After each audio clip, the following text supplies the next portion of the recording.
దశరథకృత శ్రీ శని స్తోత్రం.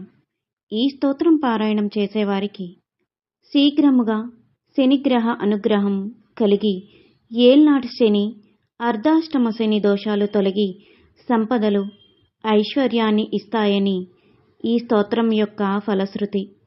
నిత్యం లేదా పర్వదినాలలో ఈ స్తోత్రాన్ని పఠించిన వారికి సకల ఐశ్వర్యములు, ధనప్రాప్తి కలుగుతాయని ఫలశ్రుతి.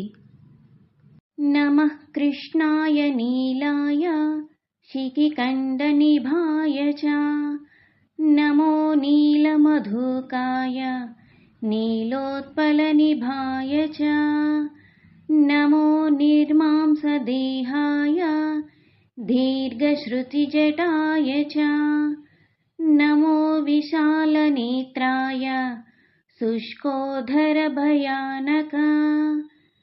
నమః పౌరుషగాత్రాయ స్థూలరోమాయ తే నమః నమో నిత్యం క్షుధార్తాయ నిత్యతృప్తాయ తే నమః నమో ఘోరాయ రౌద్రాయ భీషణాయ कराळिने నమో దీర్ఘాయ శుష్కాయ కాలదంష్ట్రా నమోऽस्तु ते నమస్తే ఘోరరూపాయ దుర్నిరీక్ష్యాయ తే నమః నమస్తే సర్వభక్ష్యాయ బలీముఖ నమోऽस्तु ते సూర్యపుత్రా నమస్తేస్తు భాస్వరో భయదాయినే అదోధృష్టే నమస్తేస్తు సంవర్తక నమోऽस्तु ते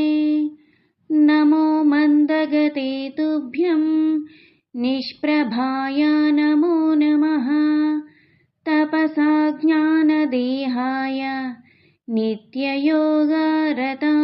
చ జ్ఞానచక్షుర్నమస్తేస్తు కాశ్యపాత్మాజసూనవే తుష్టో దదాసి రాజ్యం త్వం క్రుద్ధాహరసి తత్క్షణాత్ దీవాసురమనుష్యాశ్చ సిద్ధవిద్యాధరోరగాః త్వయావలోకితాసౌరే దైన్యమాశ్రు వ్రజంతి తే బ్రహ్మశక్రో యమశ్చైవ మునయః సప్తతారకః రాజ్యభ్రష్టా పతంతిః తవ దృష్ట్యావలోకితః త్వయావలోకితాస్తేపి నాశం యాంతి సమూలతః ప్రసాదం కురు మే సౌరే ప్రణత్వా